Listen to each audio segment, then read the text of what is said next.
여러분 한 가지 먼저 좀 말씀드리고 싶은 게 제가 이제 2월 말부터 사도행전을 좀 2장부터 이제 3장을 강의를 했는데 그 내용들이 여러분 보시면 다른 게 아니라 예수 그리스도에 대한 부분이다. 복음이죠. 십자가와 부활에 대한 또 성령에 대한 부분들이 나오는데 이제 이후에 사도행전을 봐도 계속해서 제가 말씀드렸잖아요. 사도행전은 어떤 성령의 역사를 기록한 책이 아니라 그 설교의 핵심들을 보면 다 예수 그리스도와 그 십자가, 그 부활을 선포하는 걸 보게 되는데요. 여러분 그 말씀을 여러분 혹시 누군가에게 여러분 전도할 때 여러분이 전하기 어려우면 여러분 그 내용들이 여러분이 소화되면 그 내용들을 전하시면 되고, 안 되면 그것을 전해 주십시오. 그 안에 복음이 있기 때문에 여러분 우리를 결국 구원하는 것을 보면요, 복음입니다. 우리의 말과 우리의 능력이 아니라 복음이 우리를 구원하기 때문에 여러분 그렇게 해서 여러분 전하신, 그렇게 할 수 있으면 좋겠습니다.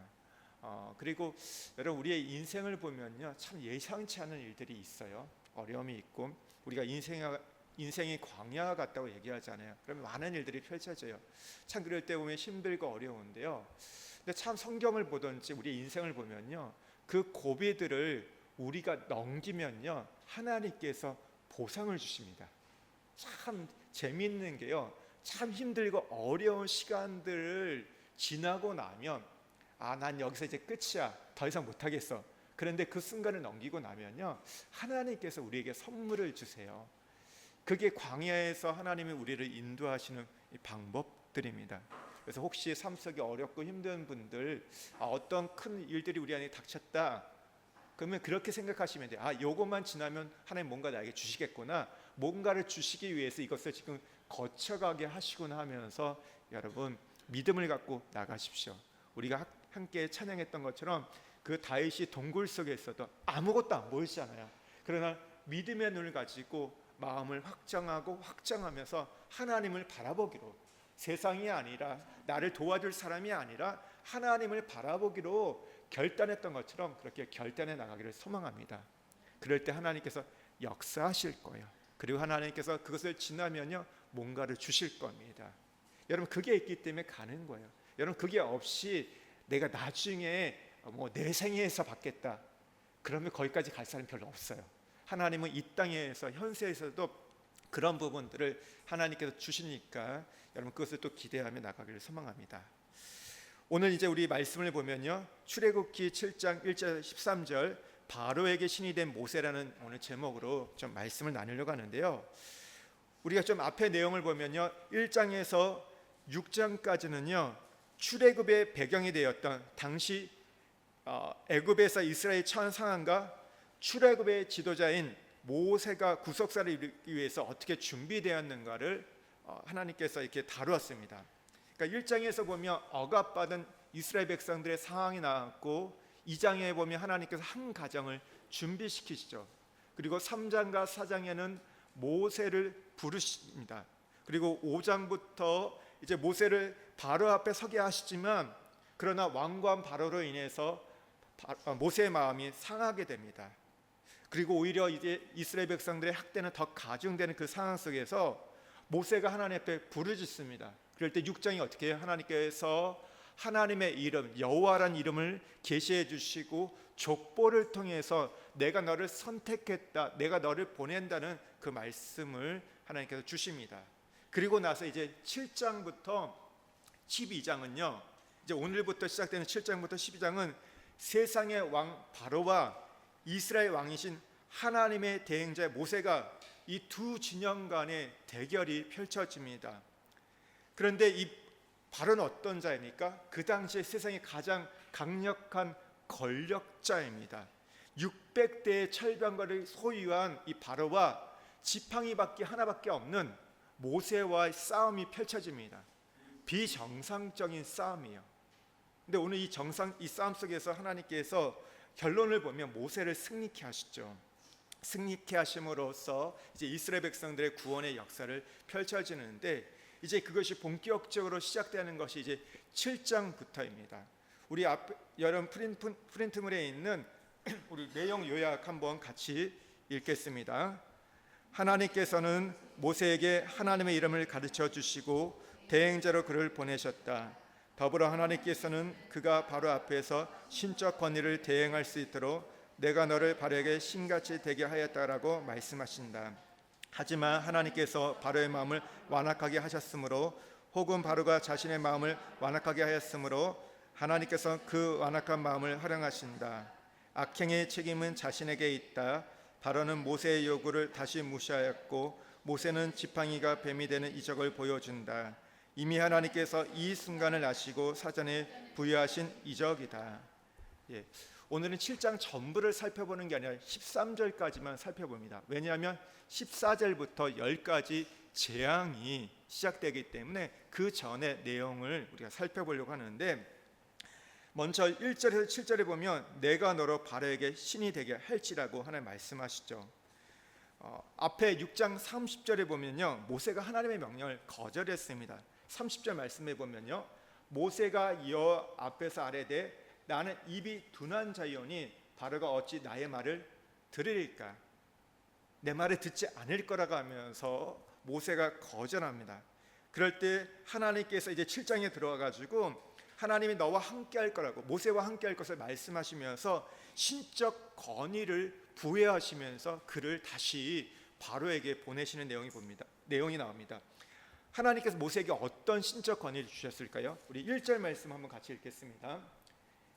여호와께서 모세에게 이르시되 볼지어다 내가 너를 바로에게 신같이 되게 하셨은즉 내 영 아론은 내 대언자가 되리니.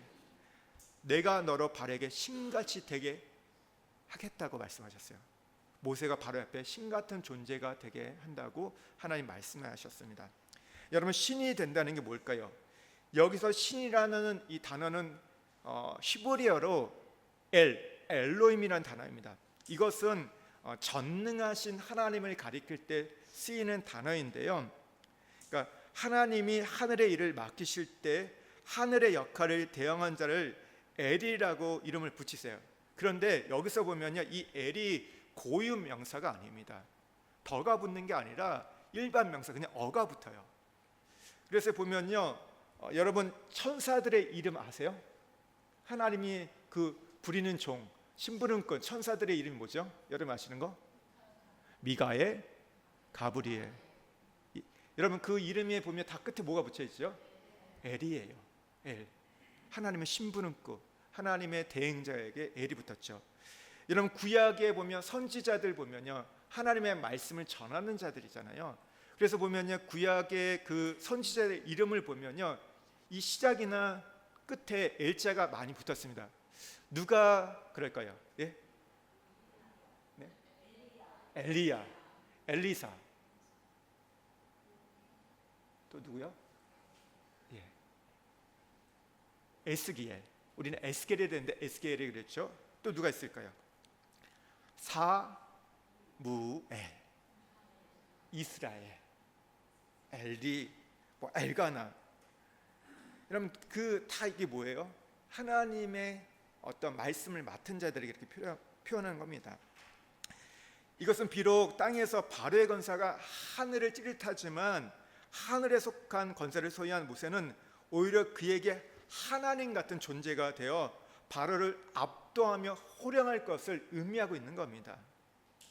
물론 이런 배후에는 모세를 강하게 하시고 그 어떤 권위보다 탁월하게 하시는 하나님의 섭리와 손길이 함께 있음을 우리가 그것을 고백할 수밖에 없지만 하나님께서 그를 그렇게 세운다고 말씀하셨어요. 근데 이것이 구약에서뿐만 아니라 신약에서도 요한이 그렇게 말합니다. 하나님의 말씀을 받은 사람을 신이라고 표현합니다. 우리 요한복음 10장 34절 35절의 말씀을 한번 보겠습니다. 요한복음 한번 성경을 좀 찾아보십시오. 요한복음 34절 35절에 이 요한복음에서 예수님께서 말씀하신 내용이에요. 한번 같이 보겠습니다. 요한복음 10장 34절 35절 함께 읽겠습니다. 예수께서 이르시되 너희 율법에 기록된 바 내가 너희를 신이라 하였느냐 하지 아니하였느뇨. 성경을 폐하지 못하나니 하나님의 말씀을 받은 사람을 신이라 하셨거든. 예수님 말씀하시죠. 너희 율법에 기록된 바 내가 너희를 신이라 하지 않았냐. 35절에 보면 하나님의 말씀을 받은 사람이 누구라고요? 신이라고 표현합니다. 하나님의 말씀을 받은 자, 하나님을 대신하여 사람들에게 말씀으로 하나님의 모습을 보이는 자가 신이요 엘인 겁니다. 구약의 말씀을 전했던 선지자와 제사장들이 그랬죠. 오늘 이들은 하나님의 대행자, 하나님 대리자였습니다. 그러니까 우리가 생각하는 하나님과의 개념이 여긴 좀 다른 거예요. 여기서는 하나님의 대행자, 대리자라는 의미죠. 엘이라는 게. 바울도 이 갈라디아 교회에게 말씀을 나눌 때 너희가 나를 대할 때 사람으로 대하지 않고 천사로 대했다. 마치 하나님의 모습을 보는 것처럼 나를 대하고 그 말씀을 받았다고 말하고 있습니다. 여러분, 여기서 그렇다면 오늘날 교회와 성도가 세상에서 어떤 존재일지를 우리에게 가르쳐 줍니다. 여러분, 우리가 어떤 존재가 될까요? 교회가 어떤 존재가 되어야 될까요? 우리가 신이 되어야 한다는 거예요. 엘이 되어야 한다는 것. 하나님의 말씀을 받은 자로 하나님의 말씀을 전하는 하나님의 대행자가 되는 것이 우리의 정체성이고 우리의 모습인 것을 오늘 여기서 가르쳐주고 있습니다. 오늘은 좀 성경을 많이 찾아볼 건데 부지런히 좀 찾아보십시오. 로마서 3장 1절에서 2절. 로마서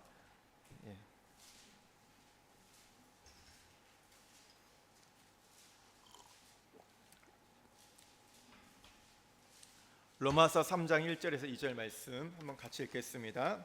그런즉 유대인의 나음이 무엇이며 할례의 유익이 무엇이냐?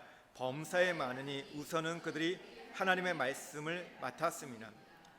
여러분, 바울이 뭐라고 얘기하겠습니까? 유대인의 나음이 뭐라고 얘기하고 있죠? 하나님의 말씀을 맡은 거라고 합니다. 앞에 보면 우선이라는 단어가 붙는데 이것은 순서상이 아니라 최고, 가장 으뜸이 되는 게 바로 하나님의 말씀을 맡은 것. 그러니까 유대인의 민족이 가장 축복이 뭐냐면 하나님을 말씀을 받던 자, 말씀을 전하는 그런 제사장 나라로 불림을 받은 것이 가장 큰 축복이라는 것이죠.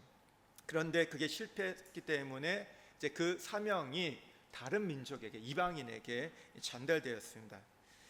여러분, 왜 우리가 이렇게 성경 공부를 할까요? 왜 우리가 성경을 공부를 할까요? 그 이유는요, 우리가 하나님의 말씀을 맡은 자이기 때문입니다. 맡은 말씀을 전하는 자로 불림을 받았기 때문에 말씀을 공부하는 겁니다. 그러니까 체계적으로 이게 말씀을 이렇게 우리가 공부하지 않으면 어떤 분들 참 은혜가 많아서 그냥 전하는 분도 있지만 그렇지 않으면 참 전하기가 쉽지 않은 게 우리의 모습이에요. 그래서 우리가 좀 성경을 공부해야 되는데, 우리가 교회를 다닌 분들 10년, 20년 다녔지만 설교를 많이 들어서 뭐 성경의 내용은 아는 것 같아요. 그런데 전해 보라고 하면 잘 못 전해요. 그렇지 않습니까? 아는 걸 많이 알아요. 근데 여기쯤 이게 정리가 안 돼 있어요. 그래서 전할 때 보면 갑자기 입이 막히고 한번 이렇게 인도해 보라면 잘 못하는 것을 보게 됩니다. 여러분, 우리가 하나님의 말씀을 맡은 사명은 목사만의 사명이 아닙니다. 성도 모두의 사명이죠. 목사님만 그냥 전하시면 돼요. 설교하시면 돼요. 물론 교회 안에서는 목사, 사역자들이 말씀을 전하지만 여러분, 세상에서는 누가 전할까요? 사회에서 누가 전할까요? 그렇죠. 우리 성도들이 전하는 거예요. 목사가 다 가가지고 전할 수가 없잖아요. 여러분들이 이제 대리자가 돼서 대행자가 돼서 내가 가 있는 이 가정과 내 또 어떤 모임에서 내 또 직장에서 그것을 전하는 것, 그것은 성도들 한 사람 한 사람들, 하나님이 다른 사람에게 맡기지 않으셨어요. 바로 나에게, 성도인 나에게 그걸 맡겼다는 것이죠. 그러니까 우리는 세상 앞에서, 바로 앞에서 어떤 존재가 되어야 한다고요?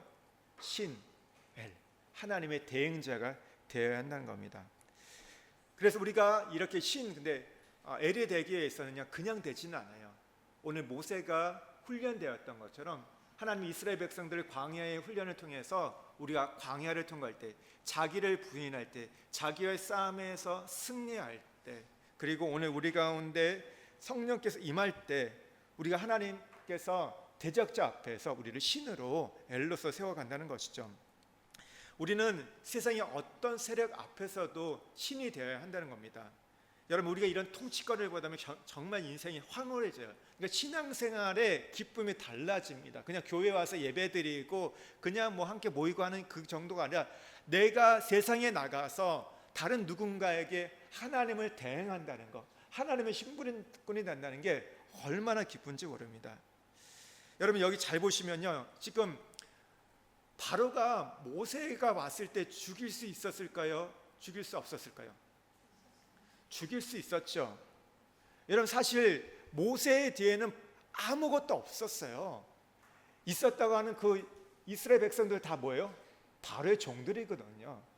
굉장히 나약한 존재, 지팡이 하나 들고 있는 노인이 와서 말하는데, 여러분, 그 당시에 최고의 권력을 갖고 있는 바로가 마음만 먹으면 모세를 죽일 수 있었습니다.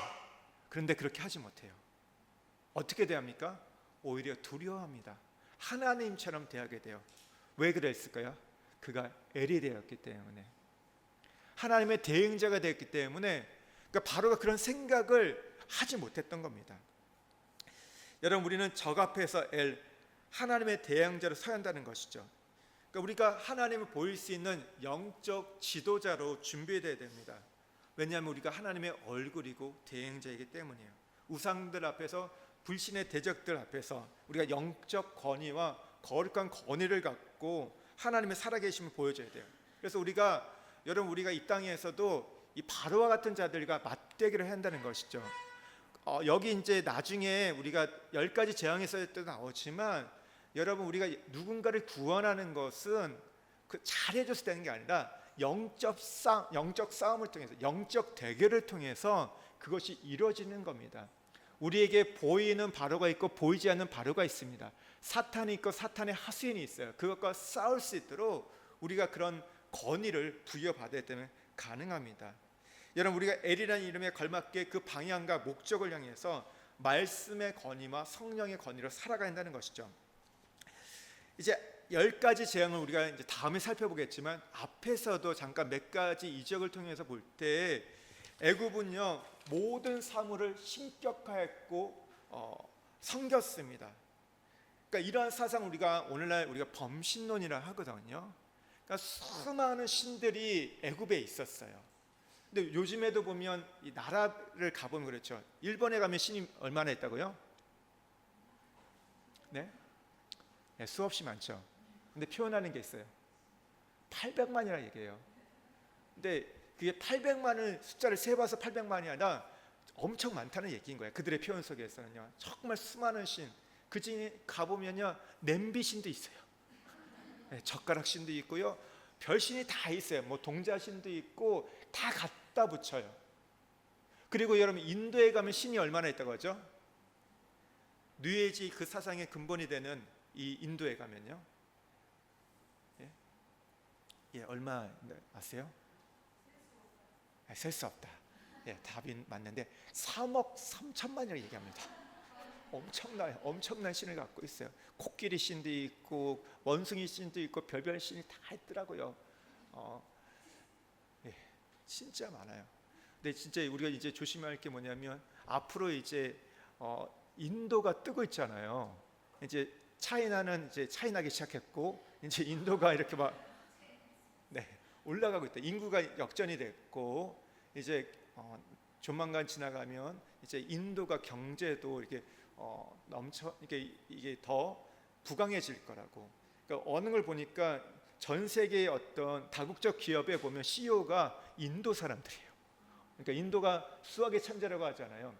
그러니까 어떤 거기 공대가 있는데 이름이 생각이 안 나는데, 그 공대를 들어가려고 굉장히 노력하는데 거기 못 들어가면 가는 대학이 미국의 MIT 대학이라고 합니다. MIT 공대를 간대요. 엄청나게 뜨는 나라인데, 근데 이 나라가 지금 이제 전 세계를 어떻게 보면 이제 지배하게 될 건데, 근데 이들의 사상은 뉴에이지 범신론 사상이 있어요. 굉장히 이게 문제가 되는 부분들인데, 뭐 어쨌든 여러분, 왜 이렇게 많은 신들이 있을까요? 왜 이렇게 많은 신을 만들어 놨을까요? 두려워해서 불안전해가지고. 그리고 이런 거예요. 어떤 신이 나에게 복을 줄지 모르기 때문에.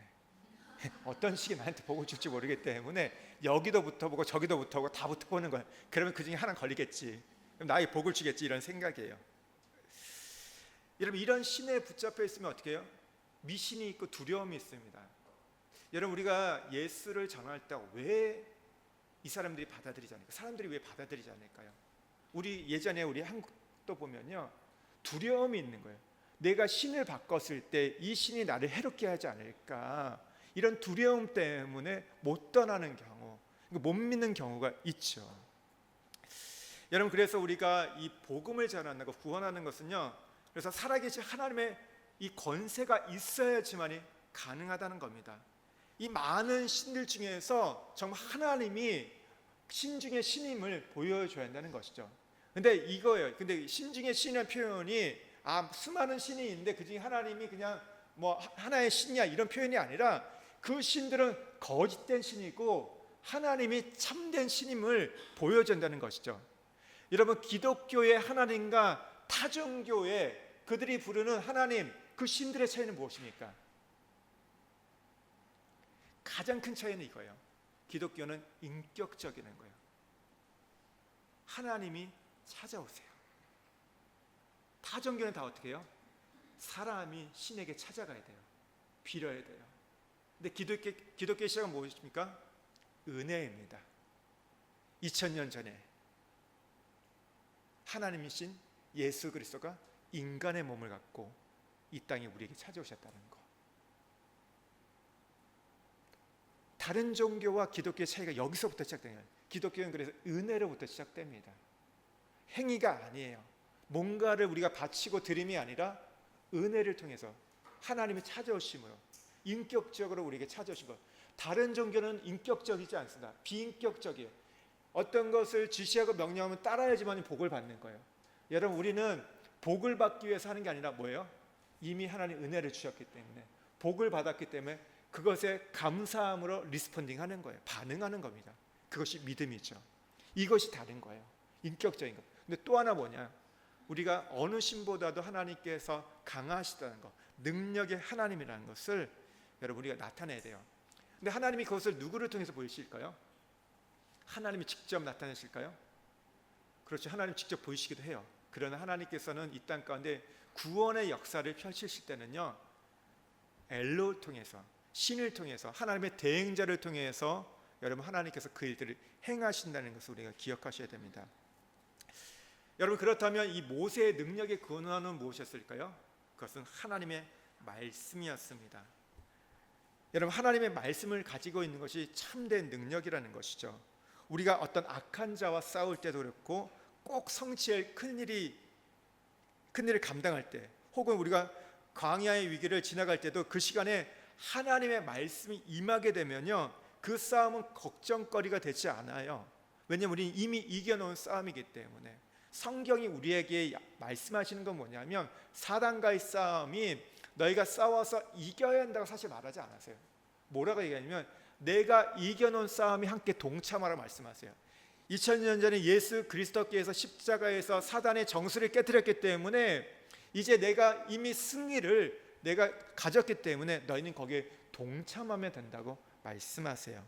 그런데 우리의 싸움에서 보면, 우리의 현실에서 보면 그것이 이렇게 잘 믿겨지지 않기 때문에 우리가 이겨야 한다고 표현한 것이지만, 이미 이겨놓은 싸움에 너희가 함께해라, 이 땅의 교회들이 함께 동참하면 된다고 말씀하세요. 우리가 바울을 한번 좀 살펴보겠습니다. 바울이 삶에 굉장히 큰 위기가 닥쳐옵니다. 우리 사도행전 말씀을 한번 보세요. 사도행전 21장이에요.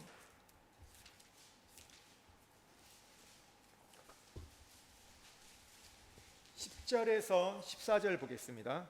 신약성경 224면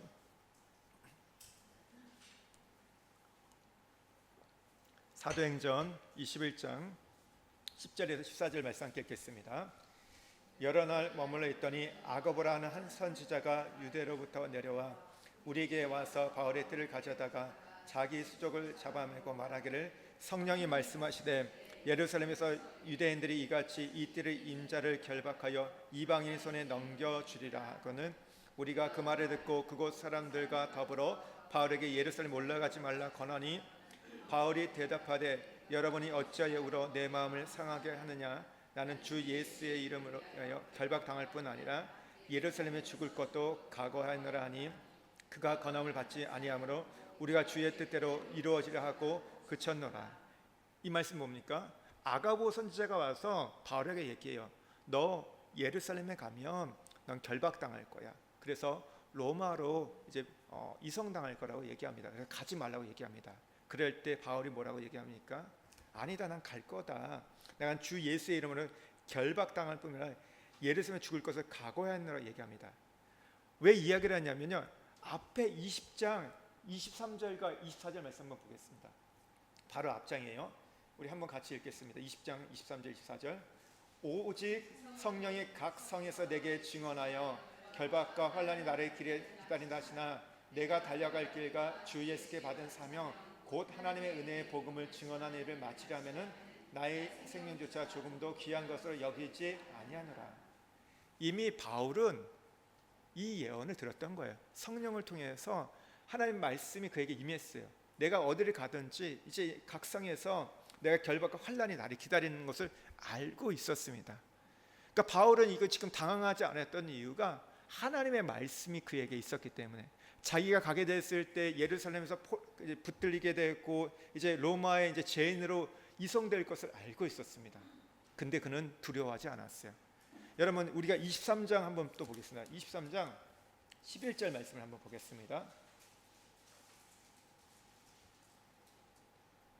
함께 읽겠습니다. 그날 밤에 주께서 바울 곁에 서서 이르시되 담대하라. 내가 예루살렘에서 나의 일을 증언한 것 같이 로마에서도 증언하여 하리라 하시니라.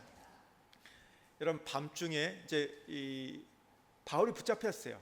그러면서 지금 예루살렘에서 로마로 이송되는 이 과정에서 일어나는 일들인데 자기를 죽이려는 수많은 자들이 있었습니다. 그때 주님이 나타나서 말씀하시죠. 너가 예루살렘에서 나를 증거한 것처럼 너는 로마에서도 나를 전할 거라고 말씀하세요. 이 얘기는 무슨 얘기입니까? 예루살렘에서 로마까지 가는 거에서 죽는다는 거예요? 죽지 않는다는 거예요? 죽지 않는다는 거죠. 로마를 간다는 얘기죠. 그러면서 거기서 가서 복음을 전할 거라고 얘기합니다. 여러분, 로마에 가서 바울이 감옥에 갇힙니다. 근데 그때 어떤 일이 나죠? 바울이 괴로워하고 고통스러웠을까요? 오히려 그렇지 않았습니다. 거기서 하나님 나라를, 예수 그리스도를 증거해서요, 로마의 복음이 증거됩니다. 그리고 거기서 이제 옥중서신이 또 기록되는 것을 보게 됩니다. 우리에게 4권의 옥중서신이 있잖아요. 그렇게 기록되는 것. 왜 이게 가능했을까요? 하나님의 말씀이 임했기 때문에. 그렇기 때문에 여러분, 우리가 이 광야 같은 인생 속에서 수많은 일들이 일어납니다. 예기치 않는 일들이 있나요? 그러니까 내가 어떤 것을 향함으로 나타날 때도 있지만 나는 전혀 뭐 어떻게 한 것도 아니고 또 어떤 것을 전혀 내가 컨트롤할 수 없는 그런 상황들이 펼쳐져요. 여러분, 그럴 때 우리가 어떻게 될까요? 우리가 그 문제를 풀기 위해서, 해결하기 위해서 행동하기 이전에 우리가 필요한 것이 있다면 기도하는 것이고 하나님의 말씀을 받는 겁니다. 여러분, 하나님의 말씀이 우리에게 임하면요, 그 말씀이 임한다는 게 뭐죠? 지난주에 하나님의 말씀은 사건이요 행동이라고 말씀을 드렸어요. 그 말씀이 임하면 우리에게 길이 열리는 거예요. 우리에게 진리가 열리는 것이고 생명이 열리는 겁니다. 그래서 무엇을 먼저 구해야 한다고요? 도울림이 없는 인생들, 방백들을 찾아다니는 게 아니라 누가 나에게 백이 돼줄까, 누가 이 문제를 풀어줄까 찾아다니는 게 아니라 연락하고 가기 전에 우리는 뭐 해야 돼요? 야곱의 하나님 여호와 하나님을 의지하며 바라보고 그분에게 하나님 이 사건을 통해서 주시는 말씀이 무엇입니까? 하나님 이 사건을 통해서 깨닫게 하시고 이루고자 하는 일들이 무엇입니까? 그 의미를 우리는 묻고 가야 한다는 것이죠. 여러분, 하나님의 말씀만 임하면요, 우리는 승리할 수 있습니다. 여러분, 사방이 우겨싸움을 나가 막혀 있어도요, 말씀만 임하면 하나님께서는 길을 뚫을 수 있습니다. 사방이 막혀 있으면 어떻게 되며? 땅을 뚫으면 돼요. 땅을 뚫어서도 길을 낼 수 있어요. 아니면 하늘로 끌고 올라가실 수도 있어요. 하나님의 수는 무한합니다. 우리가 셀 수 없어요. 모래알보다 더 많은 수가 하나님께 있다는 거, 여러분, 그것을 바라보셔야 돼요. 하나님은 때로는 이성과 상식을 통해서 하지만 또 어떤 하나님이시라고요? 기적의 하나님이세요. 그래서 하나님께서 수많은 정말 예기치 않은 방법을 통해서 일할 수 있다는 것. 여러분, 그리고 우리가 구원이라는 것은 내 일이 아니라 누가 일입니까? 하나님의 일이에요. 그래서 내 생각, 내 견해로 전하는 것이 아니라 하나님의 일을 실현해 드리는 겁니다. 그래서 모세의 사명은 지금 하나님을 대신해서 대행해서 사신으로서 하나님의 메시지를 그대로 선포하고 입증하는 일이었습니다. 근데 모세가 감이 있어서 엘이 되기 있어서는 두 가지가 그래서 필요했어요. 결론적으로 정리해 보면 첫 번째는 하나님의 말씀이 필요했고, 또 하나는 권세와 능력이 필요했습니다. 이 두 번째 부분은 뒤에서 좀 다루겠습니다. 우리 다시 출애굽기 말씀으로 돌아가서 2절 말씀을 보겠습니다. 7장 2절이요. 7장 2절 말씀. 오늘 좀 바쁩니다. 왔다 갔다 하니까요. 빨리 좀 따라오셔야 되는데요. 7장 2절 말씀 함께 보겠습니다. 내가 내게 명령한 바를 너는 내 형 아론에게 말하고 그는 바로에게 말하여 그에게 이스라엘 자손을 그 땅에서 내보내게 할지니라. 이제 하나님께서 모세를 대신해서 아론을 대언자로 세우시는데요. 여기에서 보면 이 말씀이 전해지는 이 과정들을 보면 어떻게 됩니까? 하나님이 모세에게, 모세는 아론에게, 아론은 세상 가운데 이 말씀을 전합니다. 그런데 이것이 오늘날 이 땅 가운데서도 이렇게 전해져요. 보세요. 하나님은 누구에게 말씀하세요? 예수님에게. 예수님은 누구에게 전합니까? 교회에게. 교회가 세상. 여러분, 여기 그러니까 모세가 누구를 지금 상징하고 있는 거예요? 예수님. 아론은 교회. 그리고 이제 바로는 세상을 상징하는 거죠. 이런 루트를 통해서 하나님께서 이제 하는 말씀을 전하게 됩니다.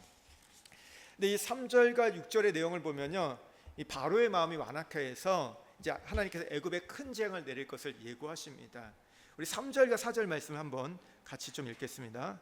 내가 바로의 마음을 완악하게 내 표징과 내 이적을 애굽 땅에서 많이 행할 것이나 바로가 너희의 말을 듣지 아니할텐즉 내가 내 손을 애굽에 펼쳐 여러 큰 시편을 내리고 내 군대 내 백성 이스라엘 자손을 그 땅에서 인도해 낼지라.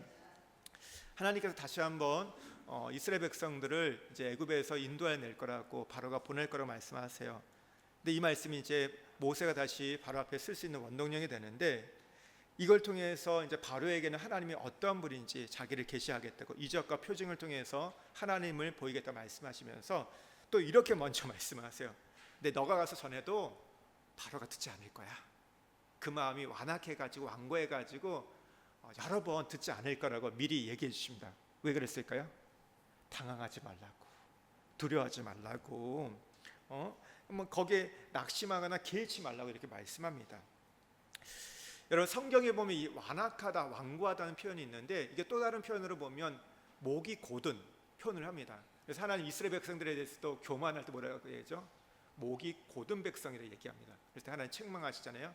근데 바로가 그랬습니다. 완악하고 완고하고 목이 곧은 자였습니다. 여러분, 목이 곧은 자의 특징이 무엇입니까? 교만한 것이죠. 자기만 알아요.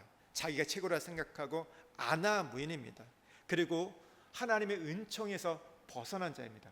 여러분, 누구에게 하나님이 이적과 표징을 많이 보여주는지 아세요? 완악한 자에게, 완고한 자에게, 목이 곧은 자들에게 하나님 많이 보여주세요. 여러분, 그렇게 생각 안 해보셨죠? 우리는 은혜를 많이 받을 때 하나님 이적과 표징을 많이 보였는데, 여러분, 목이 곧으면요 하나님 많이 보여주세요. 그래서 너무 여러분, 이분 뭐 기적 체험했다, 뭐 이적 이거 봤다, 너무 부러워하지 마세요. 오직하면 하나님 그런 환상을 보여주시겠어요. 오직하면 하나님 그 음성을 들려주시겠어요. 신앙이 좋은 분들한테도 들려주게 하지만, 그러니까 역으로는 하도 웬만해서 안 믿으니까, 웬만해서 받아들이지 않으니까, 그러니까 하나님 보여주시는 거예요. 근데 이 이적과 표적을 보여주는데 바로에게 있어서는요, 이것이 축복이 아니라 큰 재앙이었다는 거. 목이 곧은 자에게, 완고한 자에게는요, 이적과 표징이 나타날 때 오히려 그것이 두려운 일이 될 수 있다는 거, 재앙이 될 수 있다는 걸 기억하셔야 됩니다. 사람이 하나님의 뜻을 대적하려고 작정하면 반드시 멸망합니다. 하나님 기회를 주세요. 회개할 기회를 주시지만 마음을 돌이키지 않으면, 하나님 뜻을 거스르면 결국은 망할 수밖에 없어요. 그래서 결국 하나님께서는 큰 재앙이 애굽 땅에 임하게 하고, 10번의 재앙이 임하죠. 10번의 재앙이 임하고 난 이후에 이스라엘 자손이 해방된 이후에 이제 이스라엘 백성도 그렇고 애굽 사람도 하나님을 이제 인정하게 될 거라고 말하고 있습니다. 4절과 5절에 보면 내 손을 애굽에 뻗쳐, 이 말은 하나님께서 적극적으로 개입한다는 말씀인데요. 여러분, 하나님의 일은요, 한 가지 사건을 통해서 두 사람에게 전혀 다른 반응을 보일 수 있습니다. 오늘 이스라엘 백성들이 하나님 앞에 하나님 말씀 앞에 돌아오니까 어떻게 돼요? 구원을 받으니까 그들이 군대로 세워집니다. 반면에 그것을 거절했던, 오늘 하나님의 손을 오늘 거절했던 애굽은 어떻게 됩니까? 그 땅에 하나님의 심판과 오늘 재앙이 임합니다. 그래서 말씀이 축복인 자가 있고요, 말씀이 저주가 되는 자가 있는 것을 기억하셔야 됩니다. 여러분에게는 말씀이 축복입니까? 저주입니까? 여러분, 근데 말씀은 축복의 말씀, 저주의 말씀 따로 있지 않아요. 우리가 신년 때 보면 이제 말씀 뽑기 하잖아요. 근데 그런 분이 있더라고요. 말씀을 뽑는데 말씀이 조금 별로 안 좋다. 그러면 어떻게 돼요? 새로운 걸 뽑아요. 좋은 말씀 나올 때까지 뽑아요.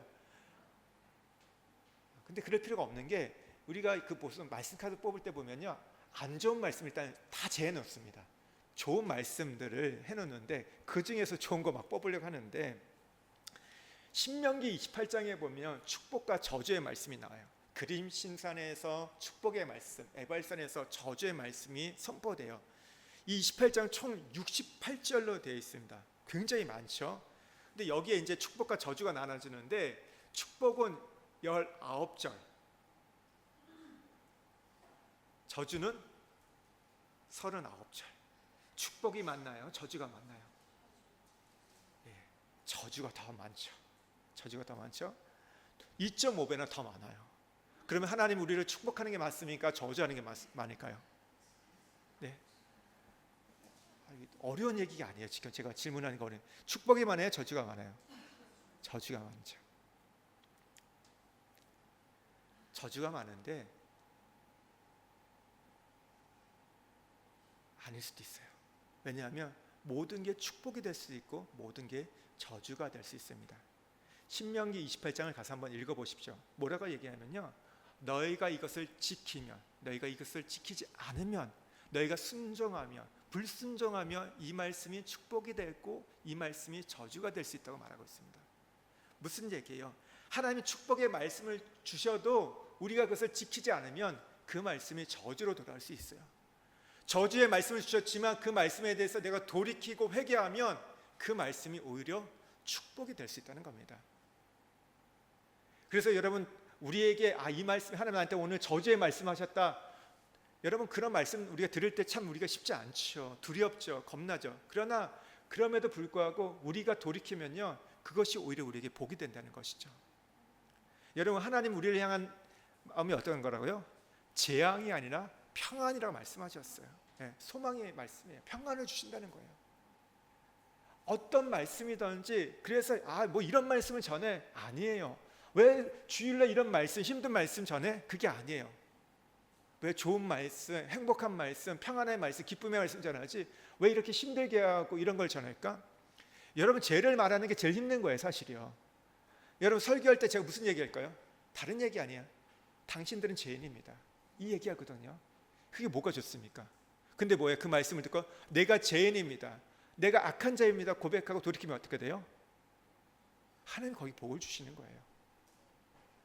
중요한 게 무엇입니까? 이게 축복의 말씀이냐 저주의 말씀이냐, 그게 중요한 것이 아니라 우리의 마음이 완고하고 완악해지지 않도록, 그래서 하나님의 말씀을 받아들일 수 있는 자가 되면 그 말씀 모든 것이 축복이 될 수 있습니다. 그래서 중요한 게 무엇입니까? 우리의 마음을 관리하는 것, 우리의 마음이 강팍해지지 않도록, 굳어지지 않도록 하는 것이 더 중요하다는 거예요. 우리의 마음이 옥토만 된다면요, 어떤 말씀이 와도 그것은 우리에게 복이 될 것입니다. 그러면 왜 하나님께서 그러면 이제 바로의 마음을 완악하게 하셨냐, 이걸 살펴보려고 하는데요. 5절 말씀 한번 같이 읽겠습니다. 내가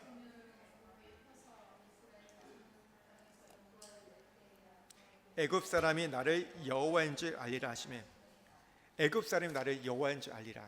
믿지 않는 자, 애굽 사람, 하나님을 대적하는 사람이 하나님을 여호와인 줄 알기 위해서 이렇게 한다고 말씀하셨어요. 뒤집어서는 하나님이 얼마나 이스라엘 백성을 내 백성을 사랑하시고 교제하고 교통하신지를 알게 하기 위해서 하나님 그렇게 하신다는 거예요. 근데 그런 걸 하기 위해서 몇 번이나 하세요? 10번이나 이 바로의 마음을 강팍하게 하십니다. 하나님이 쓰시기 위해서 바로의 마음을 완고하게 하셨는데요, 4장 21절에 보면 내가 그의 마음을 완악하게 한즉, 7장 3절에도 내가 바로의 마음을 완악하게 하고, 9장 12절에도 10장 1절에도 하나님이 바로의 마음을 완악하게 했다고 말씀하세요. 여러분, 근데 이것을 한번 우리가 조금 그래, 하나님 마음을, 바로의 마음을 완악하게 하셔서 그냥 간단히 넘어갈 수 있지만, 그러면 이런 질문이 던져지게 돼요. 하나님이 바로의 마음을 완악하게 했다면 이거 책임이 하나님께 있는 게 아닌가? 왜냐하면 하나님이 임의대로 그 바로의 마음을 움직였다면 바로의 책임이 아니잖아요. 무슨 잘못이 있어요? 하나님이 그냥 조종해가지고 그 마음을 완고하고 굳게 하고 목이 굳게 했으면 하나님이 책임지셔야 했잖아요. 그러니까 바로의 책임이 없는 거예요. 근데요, 그리고 성경에 보면 하나님께서는 창세기에도 보면요, 인간의 자유의지를 굉장히 중요하게 여기잖아요. 선악을 알게 하는 나무를 먹게 할 때도 하나님께서 못하게 할 수 있지만 그렇게 하지 않고 인간이 선택하게 하셨어요. 이게 무슨 얘기냐면, 본인이 선택하지 않으면 하나님은 우리를 사실 망하게 하지 않으세요. 바로의 마음이 불신앙과 불순종에 있기 때문에 하나님이 그대로 내버려 두신 거예요. 여러분, 성경에서 로마서 1장에 보면 가장 하나님의 무서운 진노가 뭔지 아세요? 이 땅에 살면서 내버려 두사, 상관하지 않는 거, 관심을 두지 않는 거. 그래서 사랑의 반대가 뭐라고 얘기하죠? 무관심이라고 얘기하죠. 아무것도, 네 마음대로 해. 그러니까 저희 집에서도 이제 무슨 일이 있으면 애들이 말 안 되면 네가 하고 싶은 대로 해, 이렇게 얘기해요. 사실 그게 제일 무서운 거죠. 너 마음대로, 넌 나와 상관없어. 이게 진짜 무서운 거예요. 근데 하나님은 그냥 내버려 둔 거예요. 하나님은 택한 백성들 가운데는요, 잘못하면요, 전 그런 경우 참 많았던 것 같아요. 이 청년회 때 뭔가 잘못하려고, 뭔가 죄를 지려고 하면 전화가 와요. 목자한테 전화가 와요. 나 바로 행동하려고 하는데. 그러니까 어떻게 돼요? 그것 때문에 못하는 거예요. 그런 경험도 너무 많은 거예요. 뭔가 하려고만 하면 하나님 브레이크를 막 거세요. 막 그런 기회를 하는데, 하나님이 버려둔 사람 어떻게 돼요? 네 마음대로 해보라는 거예요. 그냥 네가 해야 돼. 그것 때문에 결국 그게 심판의 이유가 되기 때문에, 하나님의 정죄의 이유가 되기 때문에 그냥 내버려 두시는 거예요. 우리 데살로니가 후서 한번 찾아보겠습니다. 신약의 데살로니가 후서 2장 9절에서 12절 말씀.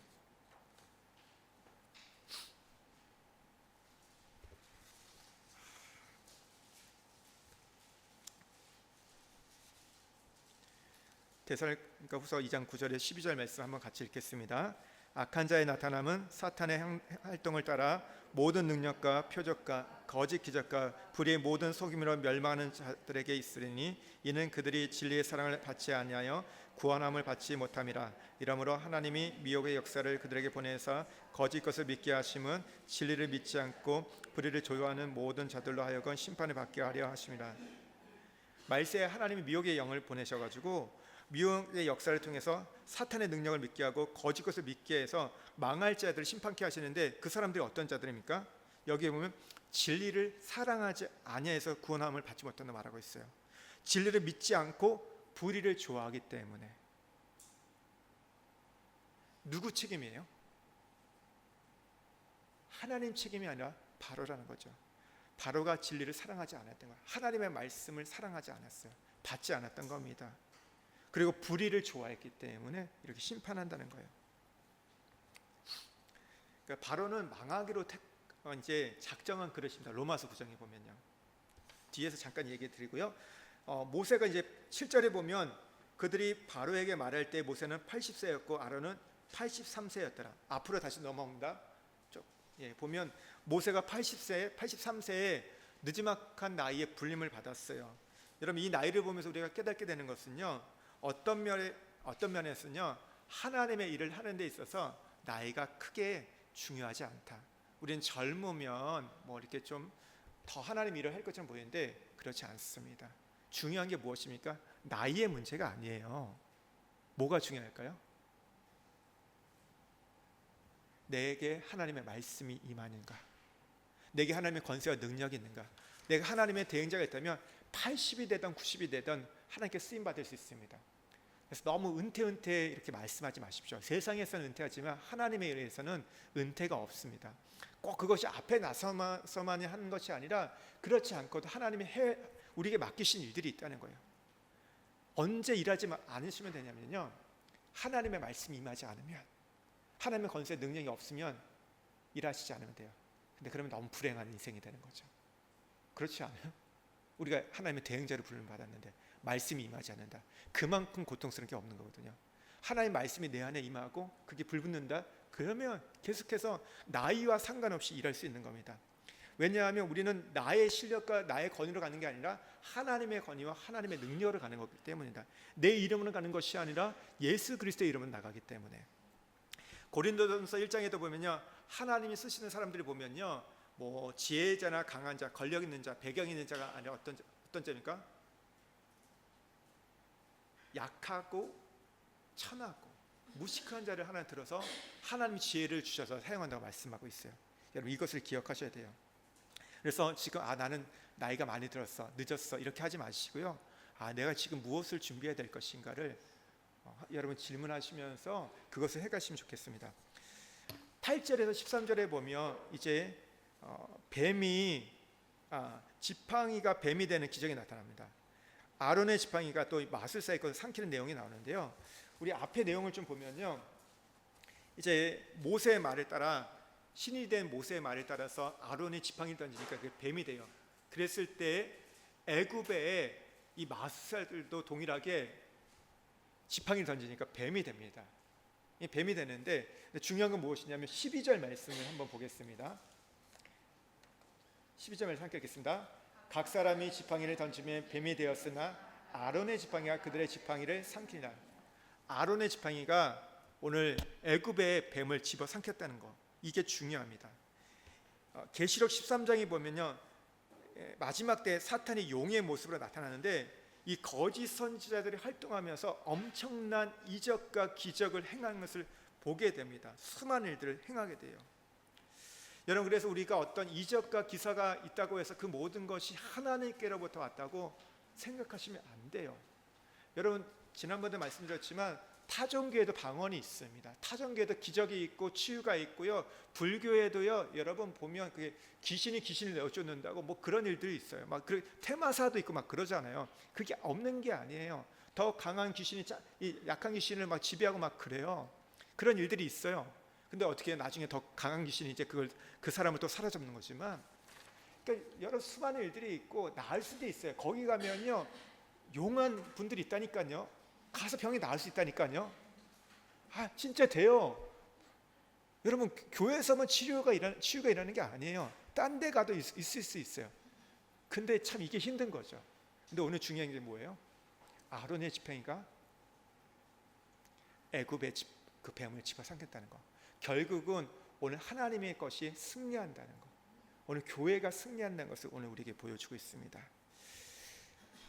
재앙이 반복되는 이유, 그러니까 재앙이 보면 10가지 재앙인데 오늘 이 재앙까지 보면 11가지 재앙이야. 근데 이거는 그냥 오늘 보여주는 이적과 표징이었고 실제 재앙은 10가지 재앙인데 이 이유는 3가지입니다. 첫 번째는요, 하나님의 전능성을 나타내기 위해서, 하나님의 전능하신 엘shaddai 하나님을 보여주기 위해서 나타나요. 9장 16절에 보면요, 내가 너를 세웠음은 나의 능력을 내게 보이고 내 이름이 온천에 전파되게 하려 함이라고 말씀하셨어요. 그러니까 바로에게 하나님 보여주는 거예요. 하나님의 능력을 보여주시고 온천에 하나님 이름을 드러내기 위해서. 이 잠언서에 보면요, 악한 자도 악한 때에 적절하게 하나님 사용하신다는 말씀이 있어요. 잠언서 16장 4절에 보면 여호와께서 온갖 것을 그 쓰임에 적당하게 지으셨나니 악인도 악한 날에 적당하게 하셨느니라. 이것이 딱 맞는 인물이 바로입니다. 바로도 하나님의 종이에요. 로마서 9장에 보면요, 그 말씀이 나옵니다. 바로도 하나님의 종이라고. 제가 읽어드릴게요. 로마서 9장 17절에 보면 성경이 바로에게 이르시되 내가 이 일을 위하여 너를 세웠으니 곧 너로 말미암아 내 능력을 보이고 내 이름이 온 땅에 전파되게 하려 함이라 하셨으니, 너를 세웠다고 했어요. 이 너가 누구예요?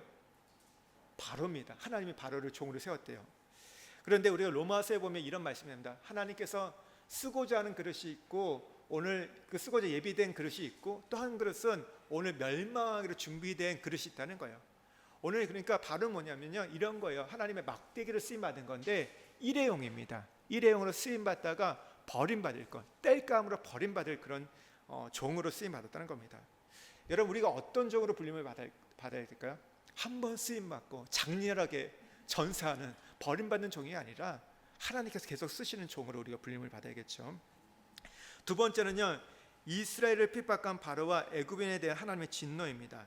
10장 16절에 보면요, 출애굽기, 내가 너희 하나님 여호와와 너희에게 죄를 지었으니, 이게 지금 바로가 고백하는 겁니다. 죄를 범했다고 고백하고요, 10장 17절에도요, 바로건대 이번만 나의 죄를 용서해달라고 합니다. 그러니까 하나님께서 이 죄로 인해서 죄로 인한 심판으로 하나님께 진노하셨음을 보여주는 거예요. 세 번째는요, 애굽의 신들에 대한 하나님의 심판입니다. 이제 이것이 10가지 재앙에서 나타나는데요, 8장 19절에 보면 요술살과 바로에게 말하되 이는 하나님의 권능이다. 12장 12절에 보면 애굽의 모든 신을 내가 심판하니라, 나는 여호와라. 애굽의 모든 신을 심판한 게 바로 이 10가지 재앙의 내용입니다.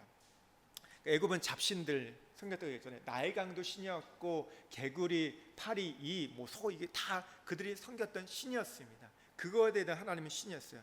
니네들이 신이라 부르는 것들, 너희들이 전능자라고 믿는 것들, 아무것도 아닌 것을 하나님 보여주세요.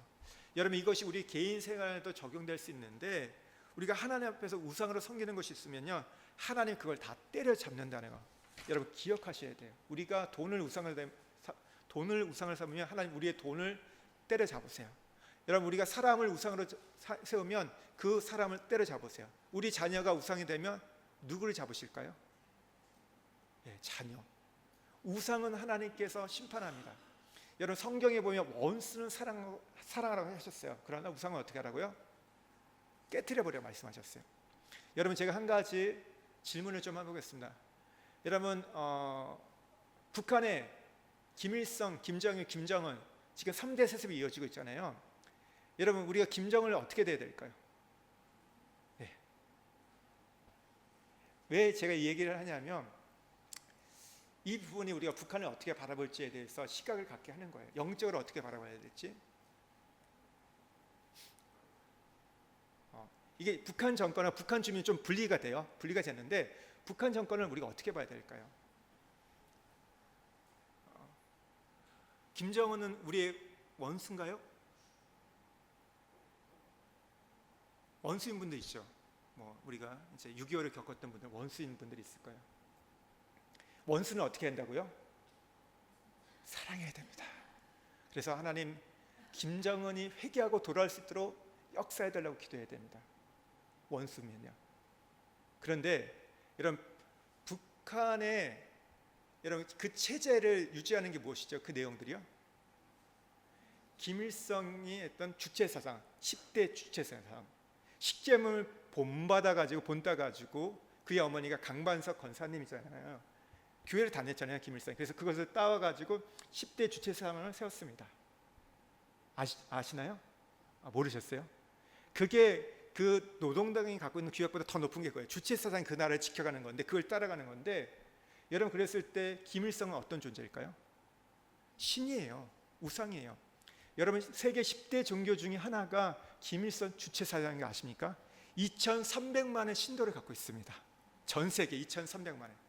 그렇다면 여러분, 김일성 주체사상 우상인데, 그것이 김일성, 김정일, 여러분 김정은으로 이어질 때 우리는 어떻게 바라봐야 될까요? 지금 금수산에 가면 그 신전에 보면요, 김일성과 김정일 그 시신이 미라로 돼 있어요. 그리고 어마어마한 돈들이 그 시신이 부패되지 않도록 그럼 거기에 지금 돈을 쓰고 있습니다. 그 돈만 아니어도 북한은 먹고 사는데 정말 굶어 죽는 사람들을 줄일 수 있다는 거죠. 아사가 일어나지 않을 수 있다는 거예요. 근데 그 죽은 그 시신을 유지하기 위해서 엄청난 돈을 이런 퍼붓고 있어요. 말이 안 되는 거죠. 왜 그렇게 하고 있을까요? 신이기 때문에. 여러분 가보면요, 이렇게 얘기하시더라고요. 38,000개의 동상이 김일성과 김정일 동상이 세워져 있다는 거죠. 왜 세울까요? 신이기 때문에. 그것을 이어가는 자가 누구예요? 김정은이에요. 그러면 어떻게 바라볼까요? 원수가 아니라 그것은 영적으로 보면 우상입니다. 우상은 어떻게 돼요? 깨어져야 돼요. 파괴돼야 되는 거예요. 여러분, 여기에서 우리가 북한 정권을 바라보는 시각들이, 영적인 시각들이 달라진다는 거. 우리가 원수라면 더 사랑하고 품고 뭔가를 해야 되지만, 그렇지 않다면 그것은 무너져야 한다는 겁니다. 영적으로 무너져야지만이 거기에 새로운 길이 열릴 수 있다는 겁니다. 이 북한 지역이 한 3,000개로 나눠지는데요. 그리고 중요한 그 어떤 지역들이 한 38,000개. 그러니까 동상이 그냥 세워지는 게 아니에요. 가장 요지예요. 그래서 기도하는 것 중에 하나가 뭐냐면, 하나님 그 38,000개 있는 그 동상 가운데 교회가 세워지게 하여 주십시오. 그러면 되는 거예요. 딱 좋게 그 자리에 자리 잡고 있는 거예요. 여러분, 그것이 우리가 바라볼 그 영적인 시각이라는 겁니다. 원수와 우상에 대해서 다르다는 것을 기억하셔야 돼요. 하나님 그리고 우상은 그대로 내버려 두지 않으세요. 반드시 하나님 진멸한다는 것을 우리는 성경을 통해서, 역사를 통해서 배우셔야 됩니다. 그러니까 앞으로 이제 재앙들은 애굽의 신들과 여호와 사이의 대결인데요. 이 싸움의 현장에서 일어나는 능력 대결이에요. 그래서 마태복음 10장 29절처럼 강한 자가 먼저 결박하여야지만이 그 세간을 늑탈할 수 있습니다. 강한 자를 결박하지 않고는 이길 수 없는 거예요. 그래서 능력이 필요한 겁니다. 그러니까 우리가 목회자들은 그 강한 자를 결박할 수 있는, 영적인 싸움을 할 수 있는 능력이 있어야 돼요. 그래서 그냥 지식 있고 이성적인 말씀 좋다 그런 정도가 되면 영적인 싸움을 할 수 있어요. 왜냐하면 신앙은 영적인 부분이 있잖아요. 현실도 있지만 영적인 보이지 않는 세계가 있는데 그것을 다루지 못하면서 어떻게 할 수 있겠습니까? 여기 보시면요, 이스라엘 백성들이 여러분 구원을 받는 데 있어서 그들이 했던 일은 아무것도 없었습니다. 오늘 지금 누구의 싸움이었습니까? 오늘 바로와 이스라엘 백성의 싸움이 아니었어요. 바로와 모세와의 싸움이었습니다. 모세가 대신 싸워줬어요. 목자가 대신 싸워져 가지고 구원했던 겁니다. 우리가 누군가를 구원할 때 그분이 스스로 믿는 게 아니에요. 우리가 대신 그들이 갖고 있는 10가지 우상에 대해서 싸울 때, 그것을 깨트려 줄 때 구원이 되는 거예요. 영적 대결입니다. 그래서 우리가 권세와 능력이 필요한 겁니다. 강한 자를 결박할 수 있는, 여러분 귀신 들린 사람 만나보셨어요? 굉장히 강하죠. 여성도 보면 귀신 들리면요, 옆에서 두세 사람 장정이 잡아도 이게 너무 힘이 세가지고 못해요. 그런데 놀랍게도 예수 그리스도의 이름을 선포하면요, 권세 있는 자가 말하면요, 두려워 벌벌 떠는 걸 보게 돼요. 아무것도 하지 못해요. 어떨 때 보면 거품 물고 쓰러지기도 하고 별별 일들이 다 일어납니다. 그게 영적인 권세, 능력인 거예요. 왜 그렇습니까? 우리가 세상에 어떤 존재로 불림을 받았다고요? 신으로, 엘로, 하나님의 대행자. 하나님의 대행자는 바로 이겁니다. 그래서 누가복음 9장 1절과 2절에 보면 예수님께서 12제자를 보낼 때도 어떻게 해요? 모든 귀신을 제어하며 병을 고치는 능력과 권세를 주시고, 여러분 마가복음 16장 17절에서 18절에 보면 믿는 자에게 이런 표적이 나타난다고 말했어요. 세 방울 만하고 귀신을 쫓아내고 오늘 뱀을 집어 올리며 손을 얹고 기도할 때 병든 자가 낫게 되는 역사들. 20절에 보면 제자들이 나가 두루 전파할 때 주께서 함께 역사사 그 따르는 표적으로 말씀을 확실히 증언하라. 오늘 말씀과 표적이 함께 나타나야 됩니다. 말씀과 이적이 함께 나타난다는 거. 근데 이게 누구에게 주신 약속이에요? 믿는 자에게. 오직 성령이 너에게 임하시면 너희가 권능을 받고 예루살렘과 온 유대와 사마리아 땅끝까지 이르러 내 증인이 되리라. 성령이면 너희가 권능을 받는다고 말씀하셨어요. 증인될 사람에게 성령 임재, 두나미스의 권세를 주신다고 약속하셨는데, 그러면 왜 우리에게 능력이 없는가를 고민하셔야 됩니다. 그냥 능력 없는 건 그냥 다 그런데 다반사인데 그렇지. 그렇게 받아들이시면 안 돼요. 왜 나에게 능력이 없지? 우린 질문하셔야 돼. 내가 아직 준비가 안 됐구나. 내가 아직 훈련이 덜 됐구나. 뭔가를 더 갖춰야 되구나. 하나님 앞에서 이런 부분들을 보셔야 되지. 그런 거지. 신앙생활 나만 그래, 다른 사람도 그런데 그렇게 받아들이시면 안 돼요. 여러분 안에 기도의 능력이 있어야 됩니다. 두세 사람이 내 이름을 모인 것을 그들 중에 함께 하리라. 오늘 여러분들이 셀로 모일 때, 구역으로 모일 때, 기도할 때 거기에 응답이 있어야 돼요. 같이 모일 때 정말 손을 얹고 기도할 때 여러분 낫는 역사가 됩니다. 어떤 특별히 능력 있는 종들이 있어서 그걸 통해서 할 수 있지만 하나님이 그렇게 말씀하잖아요. 모든 믿는 자에게 그런 역사들이 나타난다고. 그래서 우리가 이런 일들이 하나님 나에게도 나타나게 해주십시오. 여러분, 내가 지금 신앙생활 처음 시작할 때도 이것이 가능해요. 오래 믿었다가 되는 게 아닙니다. 누가 될까요? 이 약속을 믿고 준비하는 자, 훈련되는 사모하는 자. 오늘 그것을 나타내셨어요. 제자들이요, 완벽하지 않아도 파송할 때 예수님께서 권세를 주셨잖아요. 귀신을 내어주었고 병든 자를 낫게 하는 권세를 주셨어요. 여러분, 그것들을 맛보셔야 돼요. 여러분, 두려워하지 마십시오. 나에게는 그런 일이 없을 거야? 여러분, 그렇게 생각하지 마십시오. 나를 통해서 그런 일이 일어날 거야.